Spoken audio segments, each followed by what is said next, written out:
ओम नमः सिद्धेभ्यः। ओम नमः सिद्धेभ्यः। ओम नमः सिद्धेभ्यः।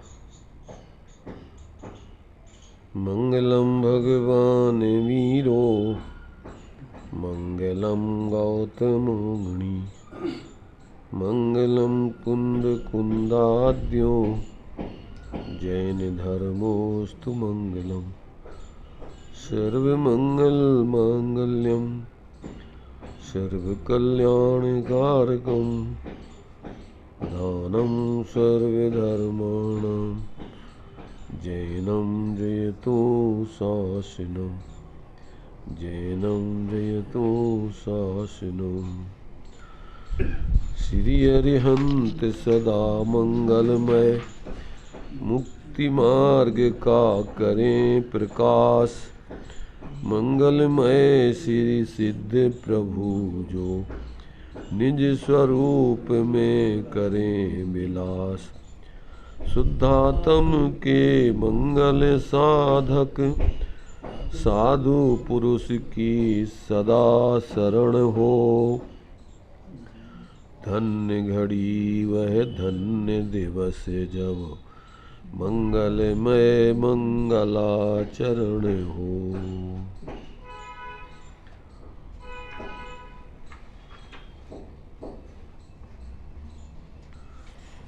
चर्चा अपनी परमानंद स्तोत्र के माध्यम से चल रही है। अभी 18 नंबर तक के श्लोक की चर्चा हो चुकी थी।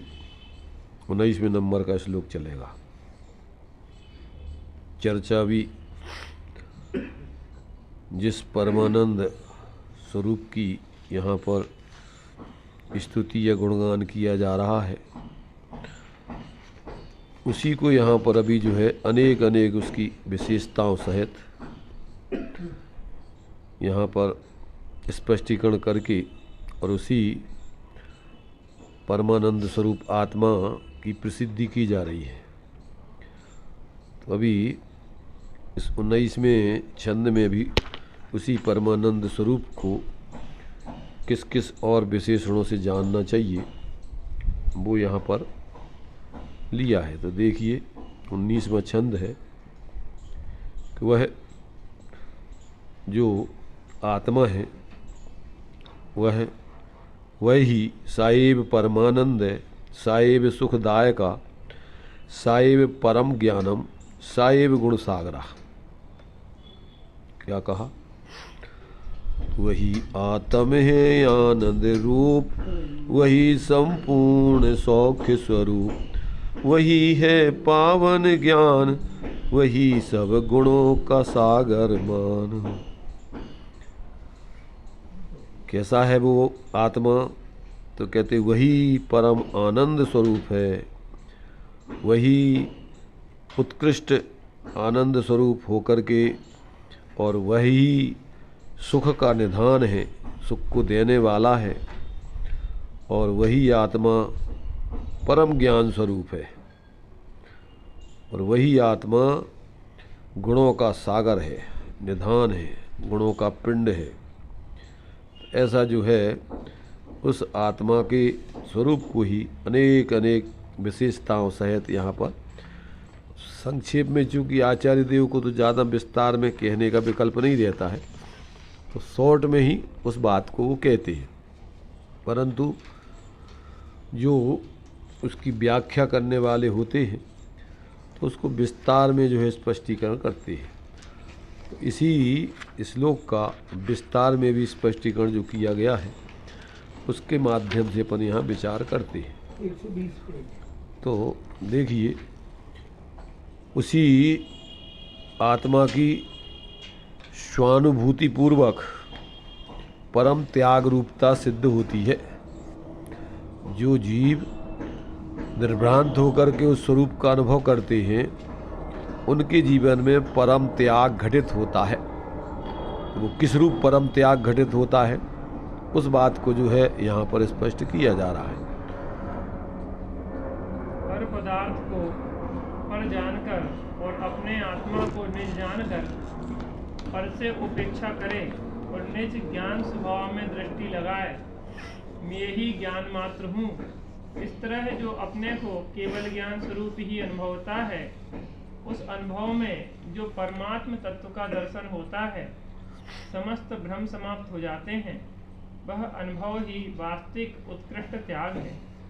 त्याग में लोग बाह्य वस्तुओं का परित्याग करते हैं, पर बाह्य वस्तुओं में लगाव का कारण जो आत्मा का भ्रम है, अज्ञान है, उसका त्याग जब तक ना हो तब तक बाह्य वस्तुएं के त्याग से कोई फायदा नहीं पहुंचता।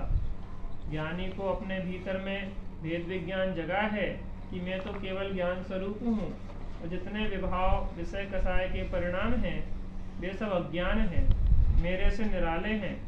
मैं इनको न अपनाऊंगा, मैं तो केवल ज्ञान स्वरूप में ही अपना अनुभव करूंगा।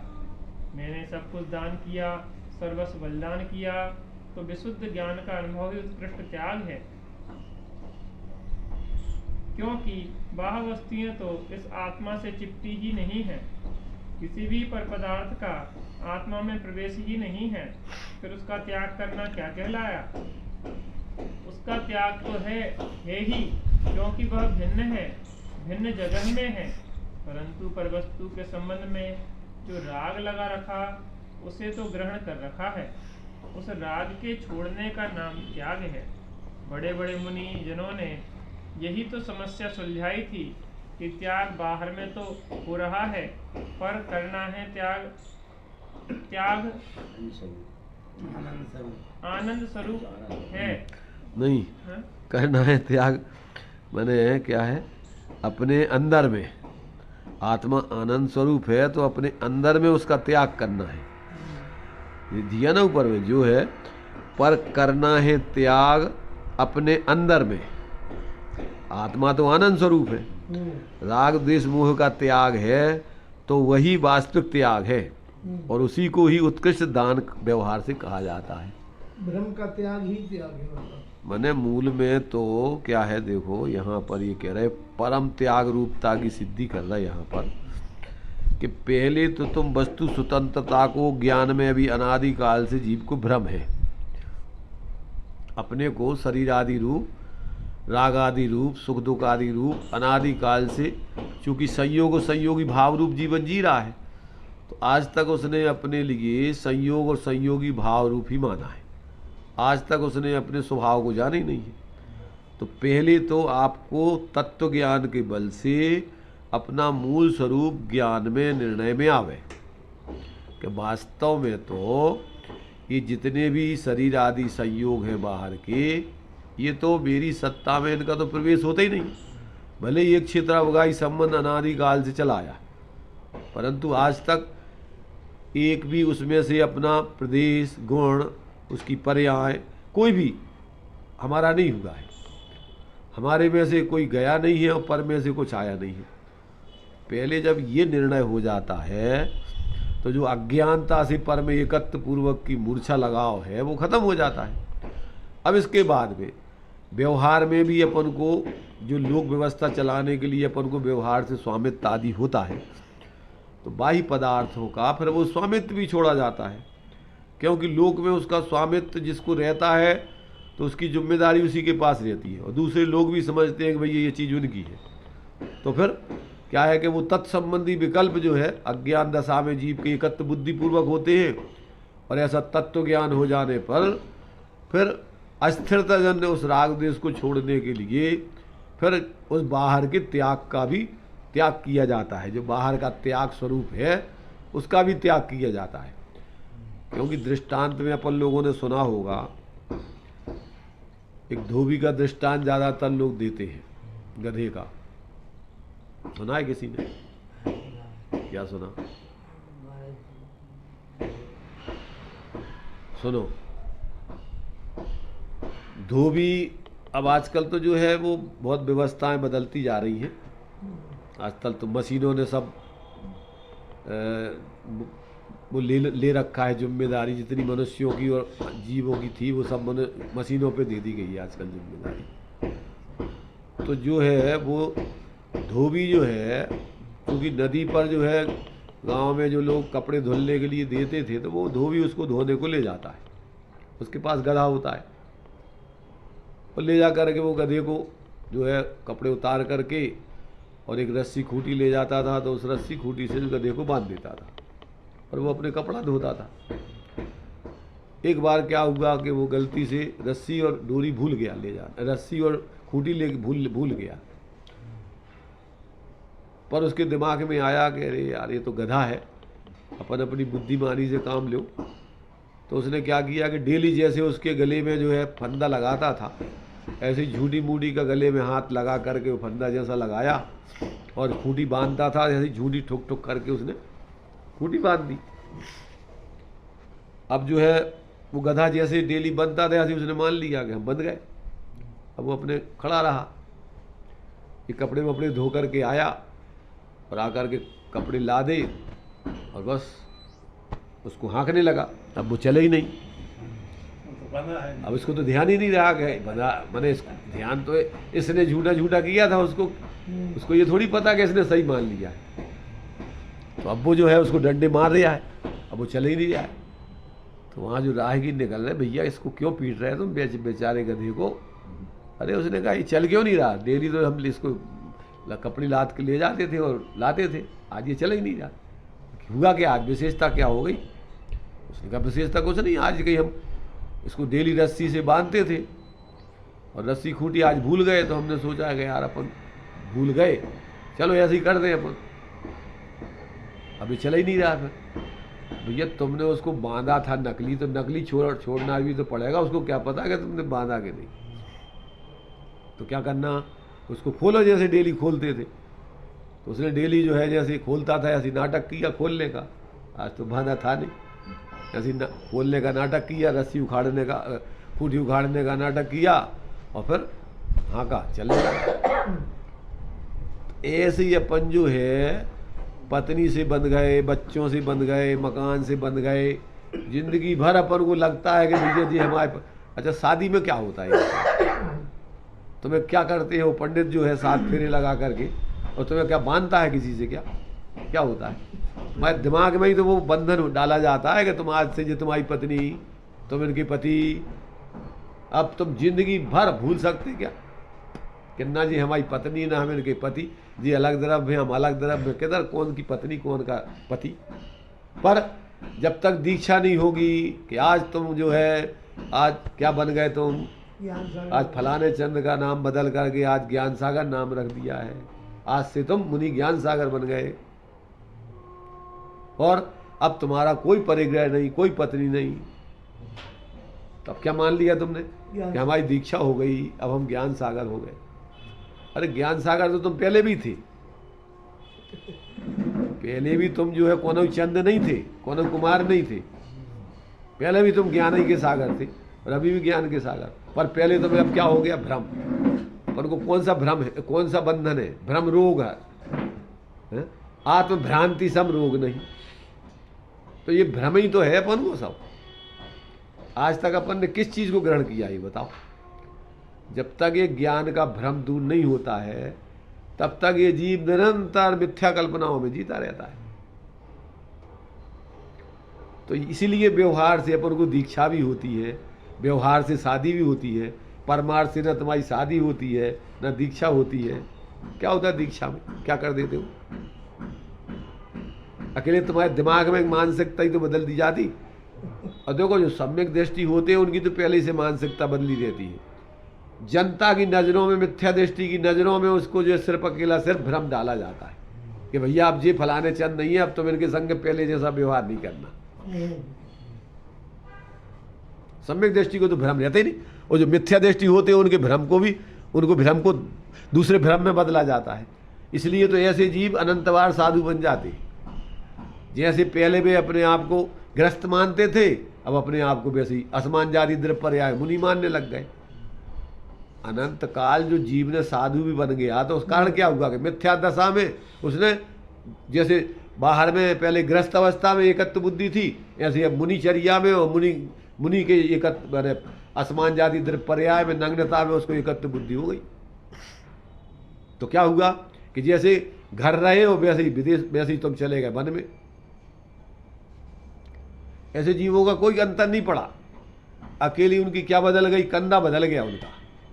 जैसे कोई के कंधे पे भार लिए हो ना बहुत सारा, तो थक जाता है वो, तो क्या करता है कंधा बदल दे। कि भैया अब थक गए यार, बदल लो। तो इधर का कंधा उठा के, जैसे वो मियाने वाले पहले शादी में ले जाते थे ना, तो वे क्या करते थे, बीच बीच में कंधा बदलते, लकड़ी लगे लिए रहते थे। अभी भी अपन जो है विमान निकालते हैं तो क्या करते हैं, कंधा बदलते।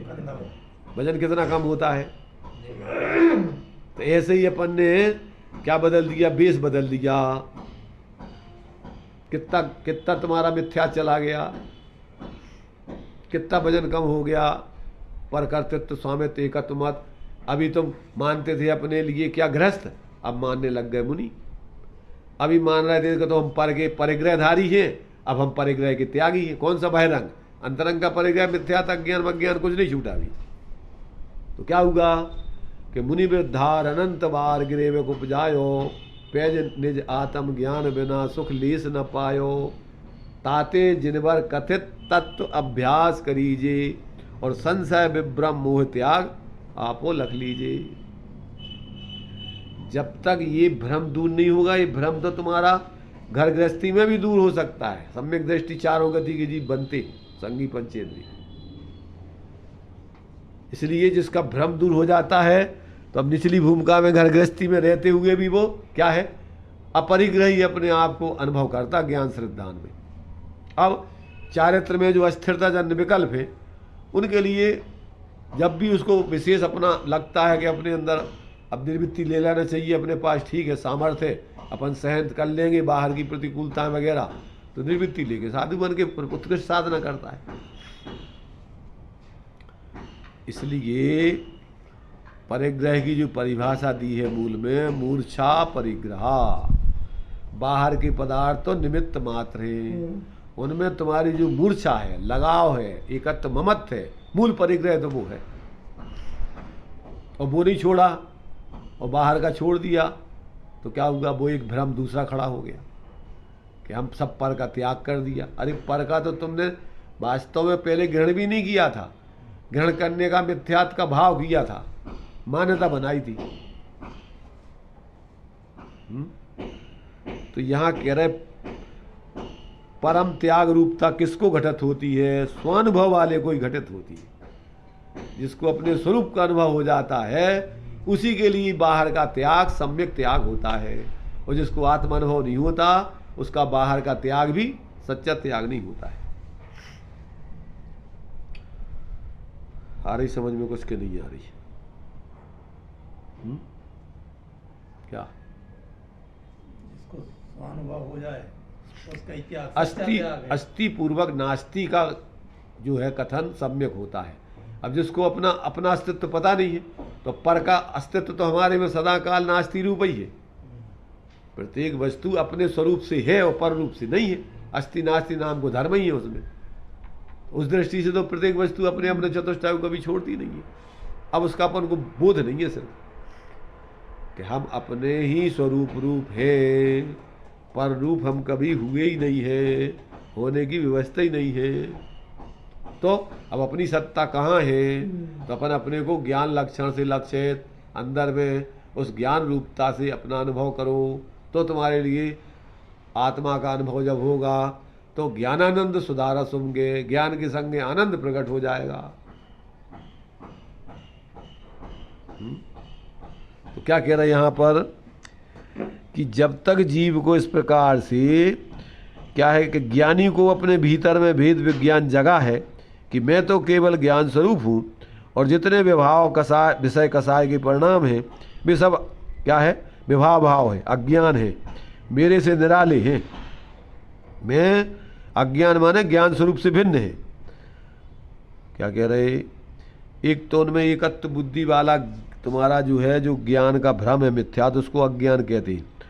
और एक अपने ज्ञान से भिन्न जितने पदार्थ है वे सब अज्ञान कहलाते हैं। क्या, जैसे अजीब है तो अजीब माने जीव नहीं, और परमार्थ दृष्टि से विचार करने पर अपना जीव ही अपने लिए जीव है, बाकी अपने लिए सब अजीब है। अन्य जितने जीव हैं वे भी तुम्हारे लिए अजीब है। अजीब माने तुम्हारा जीव नहीं, इसीलिए जी। अच्छा अजीब आ माने नहीं है तुम्हारा जीव। ठीक।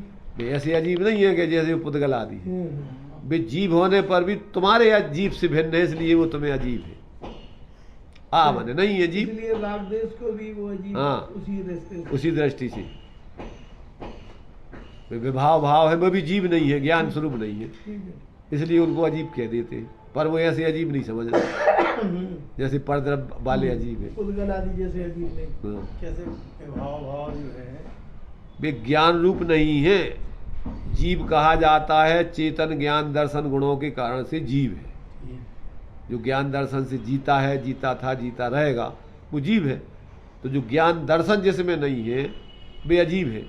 तो ज्ञान दर्शन को छोड़ करके बाकी जितने भी जैसे राग द्वेष मोह है उनमें ज्ञान दर्शन भाव नहीं है, इसलिए उसको अजीब कहते हैं। राग भाव है दुख रूप है। अच्छा तो प्रभाव भाव अजीब कहलाएगा। देखो अजीब कहलाएगा, ऐसा अजीब नहीं समझ लेना जैसे परद्रव है। नहीं, अजीब ऐसा माने नहीं। अब देखो ऐसा समझ लो अपन, अपने शरीर में होने वाली जितने भी बीमारी है, बुखार है, फोड़ा है, वो शरीर है कि शरीर है कि अशरीर है? अशरीर मतलब अपनो शरीर नहीं, अपना शरीर वो अपना शरीर का कोई अंग नहीं, परंतु शरीर की विकृति है वो, और वो निकाल देने लायक है। बराबर शरीर में हुई है और शरीर हुई है परंतु वो शरीर का कोई अंग नहीं है, शरीर का कोई स्वरूप नहीं है, अतिरिक्त हो गई वो, उसको निकाल देने लायक है, और वही संसार है। इसी तरह प्रभाव भाव मतलब वे अजीब अपने जीव कहलाएगा। अपना जीव का स्वरूप नहीं है। और स्वभाव भाव अपने जीव का स्वरूप हाँ जीव है, स्वरूप ही है वो। तो अब अपन को जब तक कहते हैं ये ज्ञान में नहीं आता है, तो ज्ञानियों को तो भेद विज्ञान हो जाता है। तो केवल ज्ञान स्वरूप और जितने विभाव विषय कसाय के परिणाम है वे सब अज्ञान कह देते। वे अज्ञान का अजीब कहो, जड़ कहो, चेतन अचेतन कहो, मेरे से निराले है, मैं इनको ना अपनाऊंगा। अब अगर तुम शरीर में होने वाले फोड़ा फुंसी या बीमारी को अपना शरीर का अंग मानोगे तो उसको दूर कैसे करोगे? नहीं करेंगे। उसका ऑपरेशन करा करके निकलवाओगे कैसे? क्यों करेंगे? तो उसको तो पहले समझना पड़ेगा कि ये अपना शरीर का हिस्सा नहीं है, पर तकलीफ है उससे।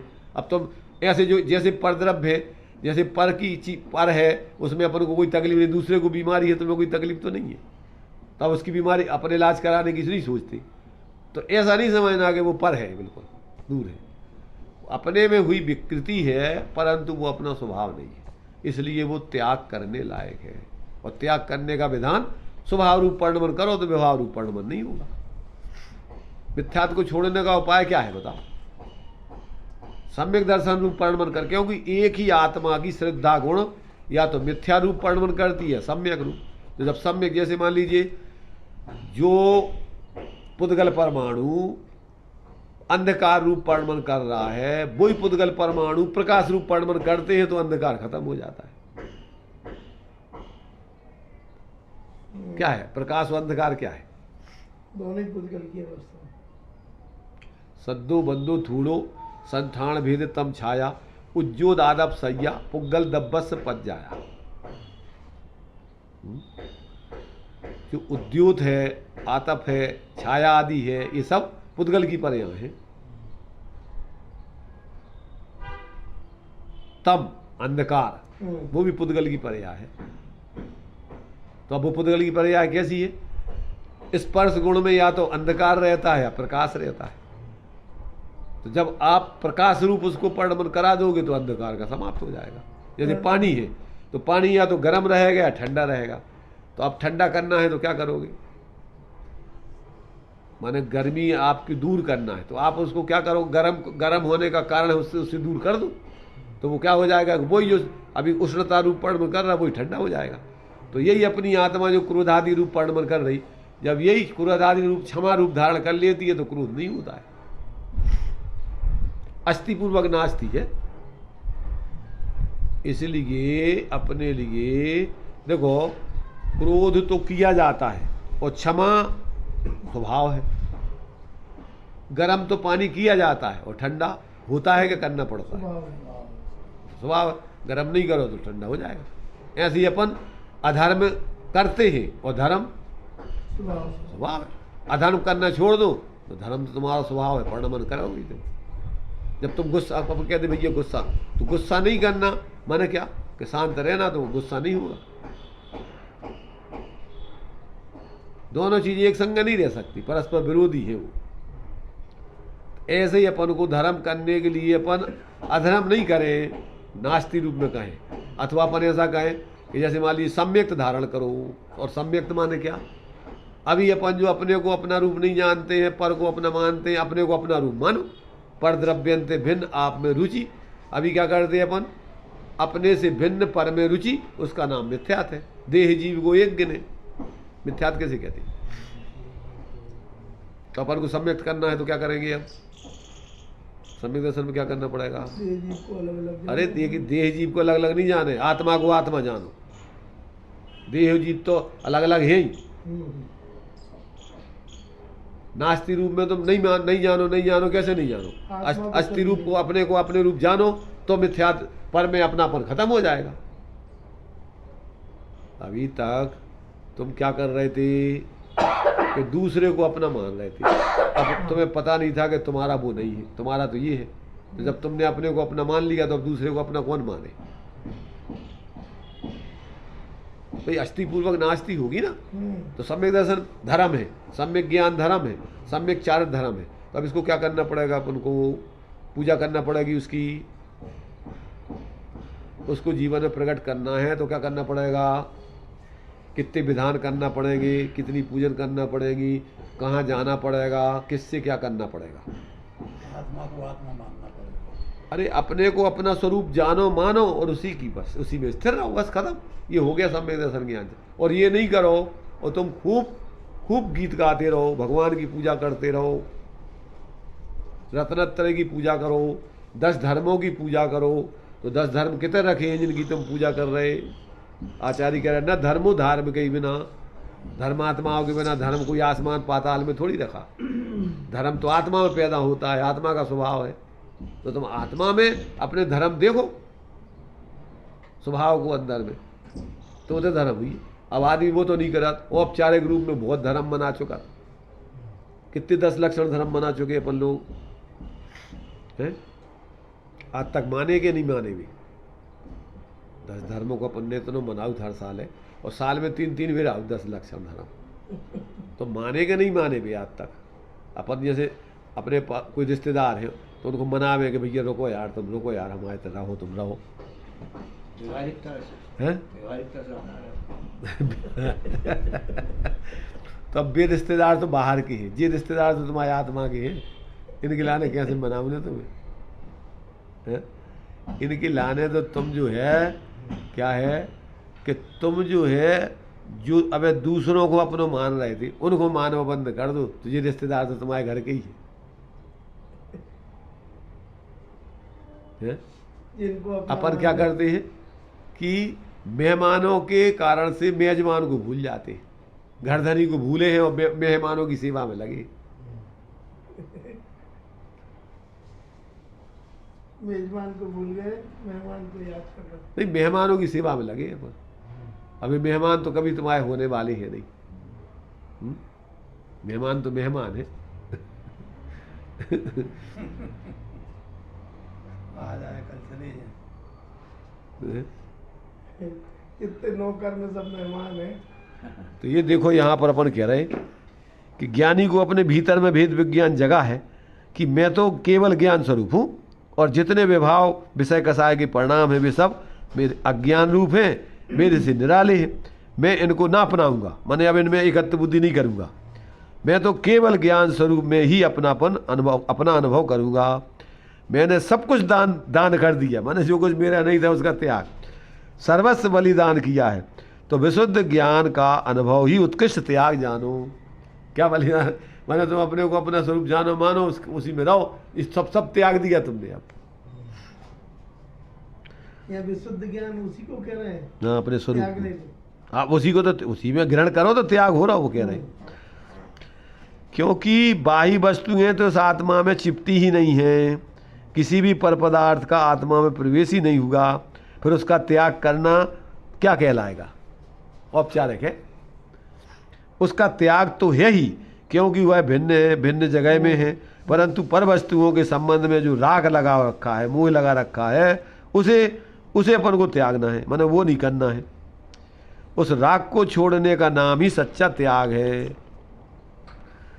बड़े बड़े मुनि जनों ने यही तो समस्या सुलझाई थी कि त्याग बाहर में तो हो ही रहा है, पर करना है त्याग अपने अंदर में। राग द्वेष मोह का त्याग है तो वही वास्तविक त्याग है, और उसी को उत्कृष्ट दान भी कहते हैं। व्यवहार से दे दी जग को जग की निधियां। भगवान अरहंत जो है सर्वोत्कृष्ट दान कर रहे हैं, दिन रात लुटाया करते हैं समसम की अपना स्वरमणियां। हे निर्मल देव तुम्हें प्रणाम, हे ज्ञान दीप आगम प्रणाम, हे शांति त्याग की मूर्तिमान शिव पथपंथी गुरुवर प्रणाम। मतलब त्याग का त्याग करना ये वास्तविक त्याग है। हाँ, त्याग तो तुमसे भिन्न है, उनको भिन्न ही जानो मानो। अब यहाँ कहते हैं कि उसी स्वानुभव की ही सुखदायकता है। स्वानुभव ही सुख को देने वाला है। बिना स्वानुभव के कोई सुख बाहर में कोई देने वाला नहीं है। कौन देगा तुम्हें सुख? पढ़िए। बोलो राहुल जी। स्वानुभव की सुखदायकता, यह ज्ञानानुभव ही वास्तव में सुख का देने वाला है। सुख शांति के लिए बाहर में बहुत दौड़ मच रही है, लेकिन सुख शांति मिल नहीं पाती, क्योंकि वाय पदार्थ की जब दृष्टि की है तो भीतर में हम रीते बन गए। हाँ, मैंने अब अपन है नहीं है कछु, जब तो बाहर की अपन चाह कर रहे हैं कि जो मिल जाए अपने को खाली कर दो तुमने। जब भाई तुम दूसरों की चाह कर रहे, तुम्हारे पास कछु नहीं है तो तुम मांगत कर रहे। बेकारी में देंगे हैं। क्योंकि हमने अपना सब उपयोग बाहर फेंक दिया, तो जब भीतर हम रीते हो गए तो सुख की आशा फिर क्या हो सकती है। बाहर की दृष्टि करने में एक अपूर्णता विदित रहेगी। हाँ, माने अपन अंदर में अपने अपूर्ण है, जब भाई तो बाहर में तो मांगत कर रहे। तुम्हारे में अगर कछु कमी नहीं है तो तुम का को मांग रहे भी।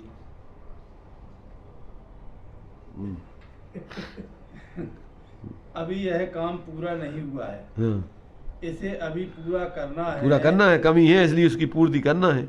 तो बाहर ही बाहर मन चलेगा। हाँ, और कोई भीतर निरखे कि मैं तो एक सत पदार्थ हूँ, पूरा हूँ, तो सुखदायक स्थिति अपनी हो ही सकती है। हाँ भाई, जब अपन ये सारे हम तो भ्रम से भूले थे, हमारे पास तो सब है यार, हमें कछु नहीं जाना तुमसे। अभी कल अपन ने पढ़ो था ना, वो गांवपति, एक गांवपति जो होवे दुखिया दुख, उनके पास अपने सब व्यवस्था है, वो कहाँ किससे का मांग दे। तो ऐसे जिसको अपने अस्तित्व का पता पड़ गया कि मैं तो सबसे द्रव्य से, क्षेत्र से, काल से, भाव से सबसे भरसक हूँ, मेरे में क्या कमी है, अब मुझे क्या चाहिए किससे। जब क्या है, किसी का अंश किसी में न देखे तो सब अपने आप में पूर्ण है। हाँ, सही है। भाई प्रत्येक वस्तु अपने आप में अपने चतुष्टय से पूरी है, कमी तो है नहीं है कभी। कमी तो तेरी भ्रम की है सर, मानवे की। तो इस प्रकार से मैं तो एक सत पदार्थ हूँ, पूरा हूँ, तो सुखदायक की स्थिति अपनी हो ही सकती है। फिर हम अपने मन को संयत बनाएं और संतोष में रखें, और यह जानकर तो संतोष होना ही चाहिए कि जगत में जितने भी जीव हैं, उन सब जीवों से मनुष्य जीवन बहुत ऊंचा जीवन है। कीड़ा मकोड़ों का जीवन क्या जीवन, पशु पक्षियों का जीवन भी ऐसा ही दूभर है। तो सब जीवों के जीवन से यह मनुष्य का जीवन सबसे ऊंचा जीवन है। इसलिए संतोष रहना चाहिए कि हमने बहुत कुछ उपार्जन कर लिया है, जो आज मनुष्य बने हैं। अब हम अपना आनंद भंग ना करें, अपने में बसे हुए परमात्म तत्व की उपासना करके अपना भवितव्य उज्जवल बना लें। यह प्रयत्न होना चाहिए, क्योंकि एक इस जिंदगी के लिए कुछ कर डाला, धन जोड़ लिया या लोगों में इज्जत बना ली, तो इससे तो मेरा पूरा नहीं पड़ने का। मैं केवल मनुष्य ही तो नहीं हूँ, मनुष्य के बाद भी तो मैं रहूँगा। तो इस ही मनुष्य शरीर के लिए कुछ काम कर डालें, उससे आत्मा का कोई भला नहीं होने का। आत्मा अपना भला करना चाहे तो उसे सम्यक ज्ञान और सम्यक चारित्र का यत्न करना होगा। मैं अपने आत्मा की सच्ची श्रद्धा बनाऊं, आत्मा का सही ज्ञान करूं और आत्मा में ही रमकर तृप्त रहूं। बाहरी पदार्थ मुझे लुभा ना दें। उस तृष्णा और लोभ में पड़कर मैं अपने को ना भूल जाऊं। ऐसी स्थिति अगर बन सकती है तो वही वास्तविक धर्म की स्थिति है और यही अनुभव सुख देने वाला अनुभव है। तो आत्मा जब अपने ज्ञान स्वरूप की श्रद्धा करे कि मैं ज्ञान स्वरूप हूँ, जानना ही मेरा कार्य है और आत्मा से ही मेरा पूरा पढ़ने का है, राग द्वेष या पर पदार्थ के विकल्प से मेरा पूरा ना पड़ेगा, ऐसा जो बोध करता है वह स्वयं अपने को सुख देने वाला है। ये है स्वानुभव ही सुखदायक। जब जीव को अपना स्वयं का बोध होता है तो उसके जीवन में फिर सहज ही शांति, क्योंकि वो तो शांति का ही बना है, सुख का ही बना है, वहाँ कोई दुख है ही नहीं। दुख तो तुम्हारा ऊपरी है, ऊपर अंतर यही ऊपरी वाले सुख दुख का है। भगवान में अपन में अंतर क्या है? अंतर यही ऊपरी जात। उनने पर्याय में राग द्वेष मोह छोड़ दिया और अपन अभी विकल्प करते रहते व्यर्थ भी। तो जिस व्यक्ति को तत्व ज्ञान हो जाता है और फिर वो इन विकल्पों में ज़्यादा नहीं उलझता है, उसको समस्या क्या है?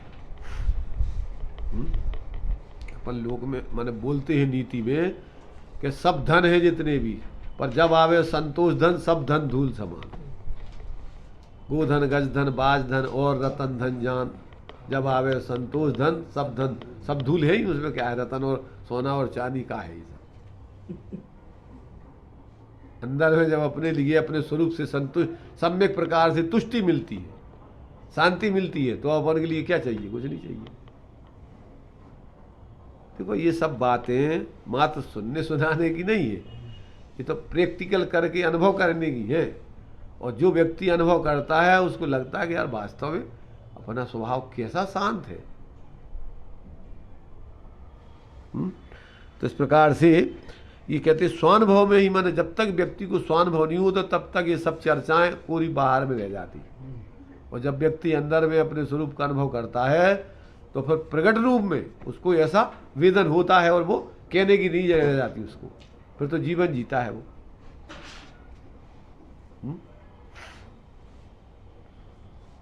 जितने भी माने ज़्यादातर देखो साधु संत होते हैं, बोलते नहीं है, वो जीवन से संदेश देते हैं। गांधी जी ने भी एक बार जो है ऐसे ही अपने माने लोगों ने उनको मंच बना करके उन्होंने कहा बापू हम लोगों को उपदेश देंगे अब। तो उन्होंने दो शब्द बोले, कहने लगे तुमने काय को इतना आडंबर इकट्ठा किया। और उन्होंने बोले कि देखो हमार जीवन ही हमार वाणी, हमारा जीवन ही हमारा उपदेश है, संदेश है। हमारे जीवन को देख लो, तुम्हें अच्छा लग रहा हो तो बस वैसे जीवन जियो, और क्या उपदेश देवे हम। तो व्यक्ति का जीवन जो उपदेश देता, बच्चे हैं, अपन को बच्चे क्यों अच्छे लगते बताओ? अपन बोलते हैं बच्चे मन के सच्चे, क्यों मन के सच्चे? क्यों माने अच्छे क्यों है? क्योंकि मन के सच्चे हैं, दिलता नहीं है। बच्चे अच्छे क्यों हैं? क्योंकि वो मन के सच्चे, इसलिए सारी जग के आंखों के तारे। ये वो नन्हे फूल हैं जो भगवान से लगते प्यारे। जैसे भगवान शांत बैठे, ऐसे वे भी बच्चे जो है शांत रहते। भगवान को लगते प्यारे पड़ा था, लेकिन सिर्फ भगवान से जैसे भगवान प्यारे हैं ऐसे भी बच्चे से ये ज्यादा सही है। भगवान को प्यारे का लगे, भगवान तो तो जैसे भगवान सबको प्यारे लगते हैं क्योंकि वो निष्कषा है, ऐसे बच्चे भी निष्कषा है, ऐसे वे भी प्यारे लगते सबको। कोई के बच्चे हो सब में ऐसे ही होते हुए बिल्कुल मन के सच्चे हैं। उनको अभी कोई बाहर की पकड़ नहीं है, अकड़ नहीं है, कोई दिखावटी बनावटी जीवन नहीं है, अपन को अच्छे लगते हैं। और जैसे जैसे आदमी की उम्र बढ़ती है चालाकी बढ़ती जाती है। पकड़ बढ़ती जाती बाहर की, तो इससे क्या होता है कि वो आदमी कहने में बड़ो हो रहा पर हो रहा वो छोटो अंदर से, स्वभाव से कसाएं बढ़त जा रही उनकी।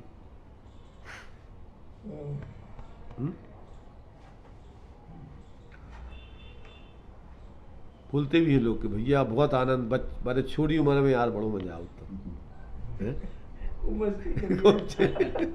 कोई चिंता नहीं, कहीं नहीं खेल रहे हैं, बस खिलावे वाले अपन बना बना के खिलाओ, बुला बुला के, और अपन हो कोई कोई राग द्वेष नहीं रहता अपने आप में मस्त कहते भी है ना कि अपन बचपन फिर से लौट आए। तो देखो क्या है, जब अपन को ये देखो कि अपन ऐसा सहज जीवन जीते हैं तो उसमें आनंद है।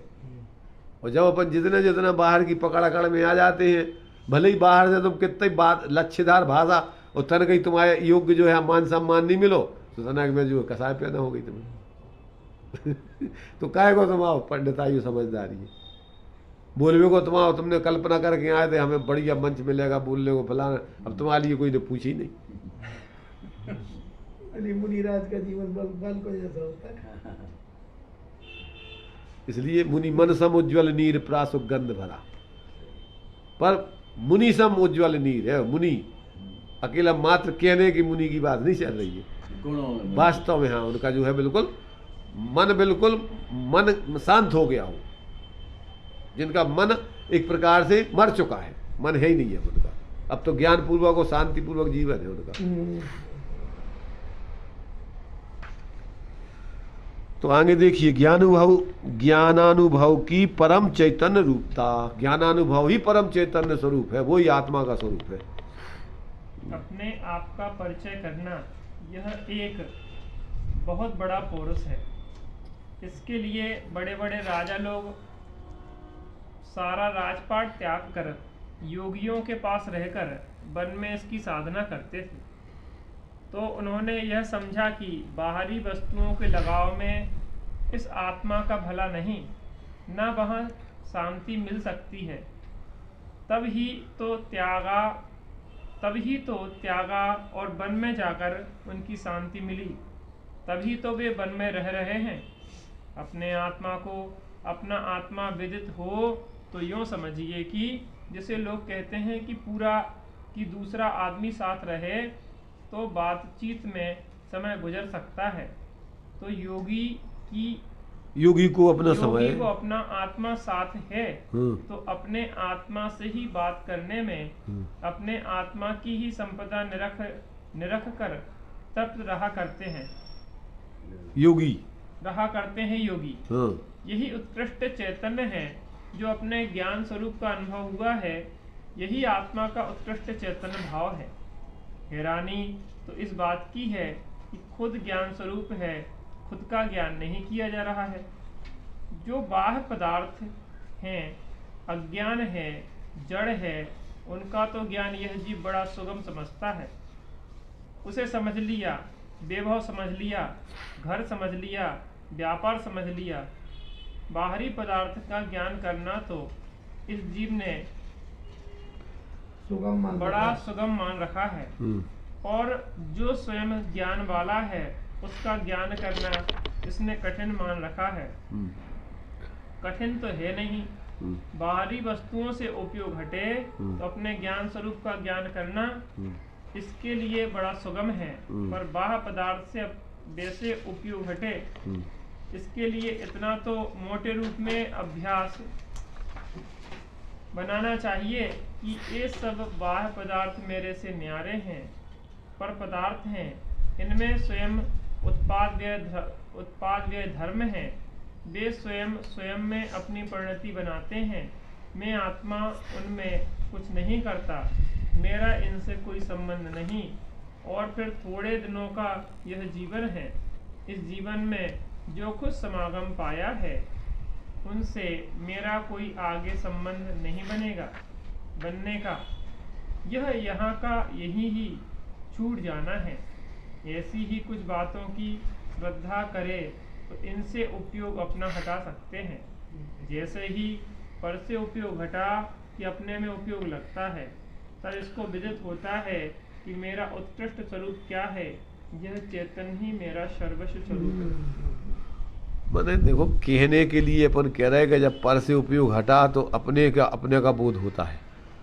वास्तव में तो अपने उपयोग में अपना स्वरूप ही विद्यमान है। अपने उपयोग में पर का ग्रहण कभी हुआ ही नहीं, मात्र भ्रम है। जैसे व्यक्ति स्वप्न दशा में जैसे ऐसा लगता है कि जैसे वो कहीं कुछ और हो गया हो। अब वो और मोर तो कुछ होता नहीं है, कल्पना में ऐसा लगता है जैसे हम गरीब बन गए। जैसे मान लीजिए कोई करोड़पति व्यक्ति है और स्वप्न में होगा कि मैं गरीब बन गया और भीख मांगता फिर रहा हूँ, तो क्या भीख मांग रहा फिर रहा वो?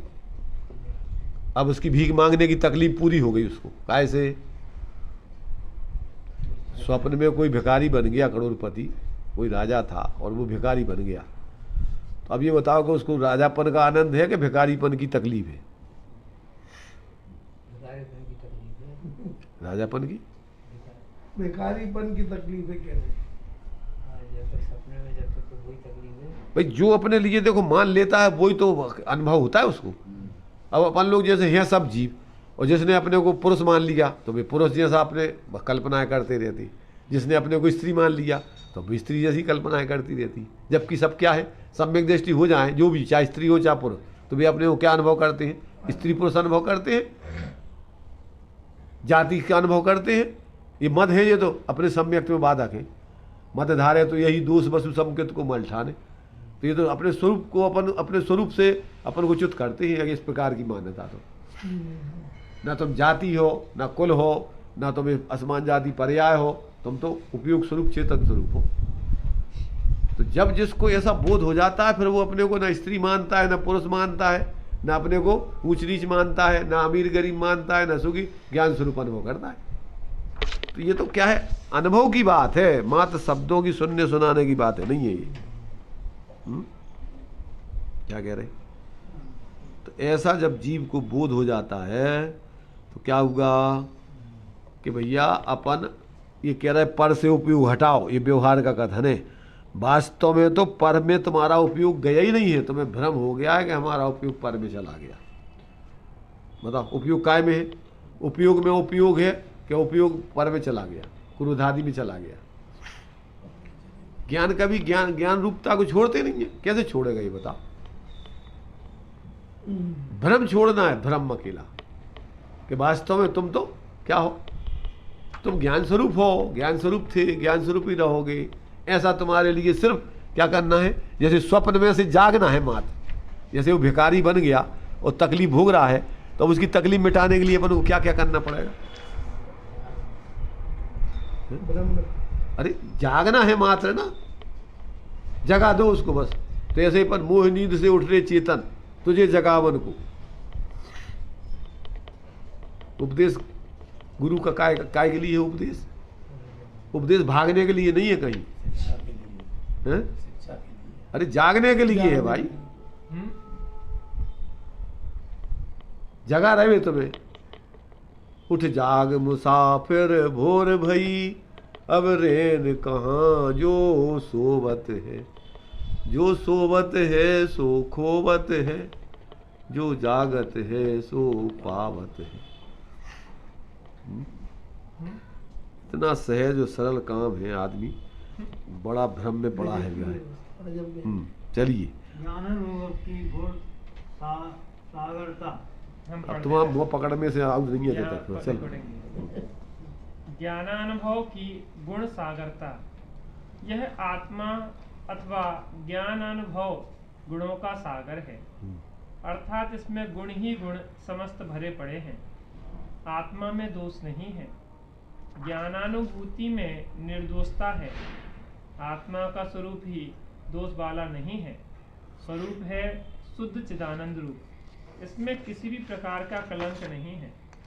जीवों में जो कलंक लगा है वह कर्म उपाधि के संबंध से लगा है।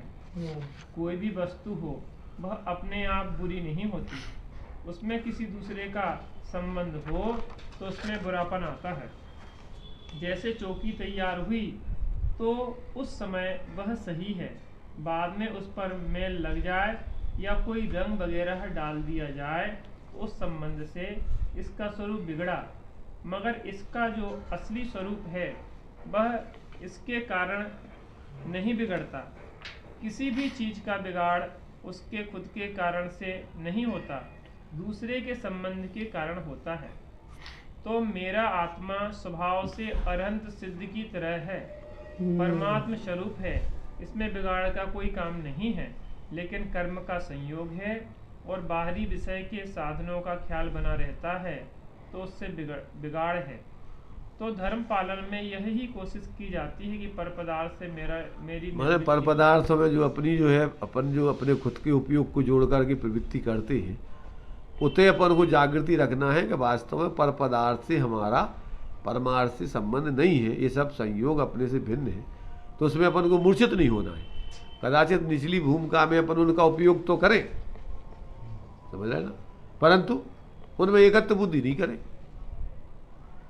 भाई जैसे दृष्टांत दिया ज्ञानियों का कि भैया जैसे गुमास्ता सब काम करता है सेठ का, परंतु क्या नहीं करता, अपना अपने उस किसी को अपना नहीं मानता।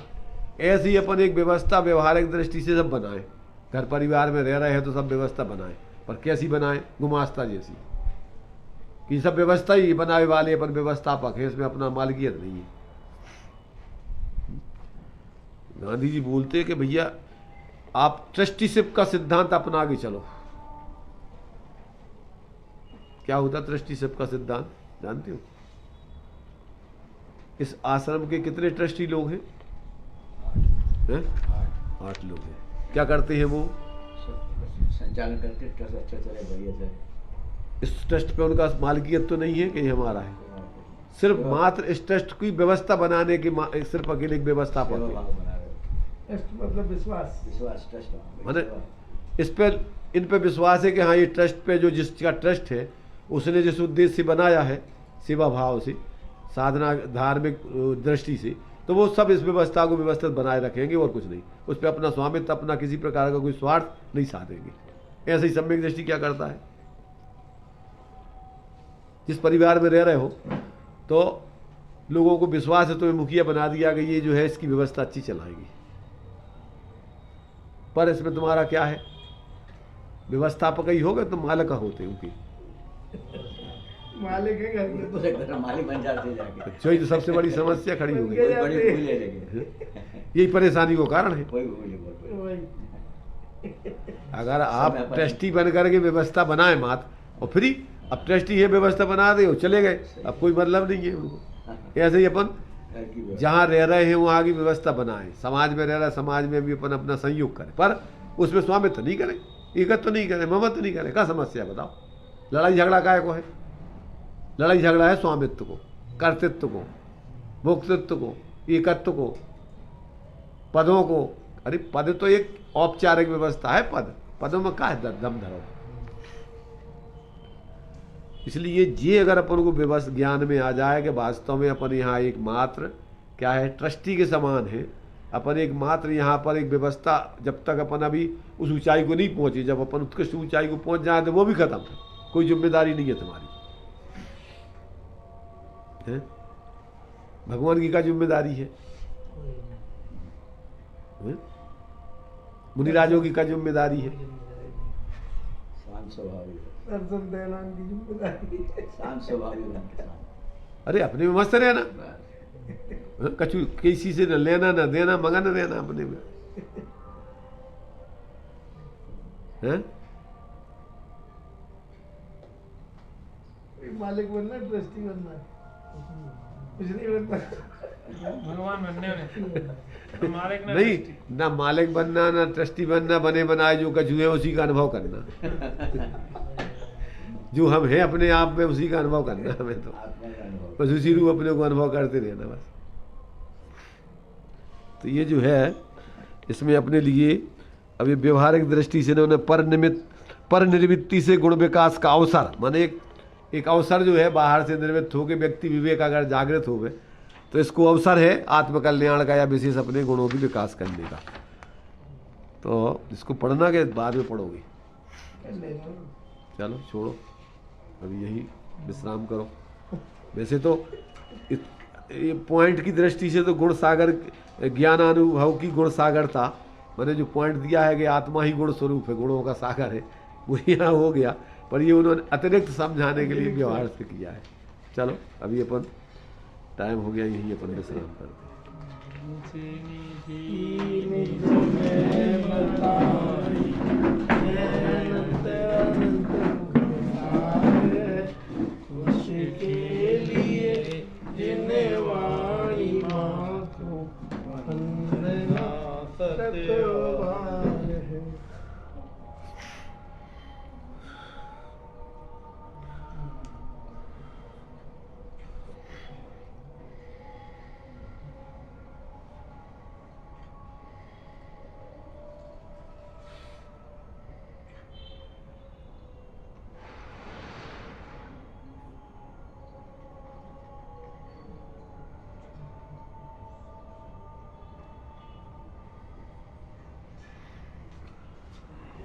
द्वादशांगिन वाणी माता की जय, पंच परमेष्टि भगवंतों की जय।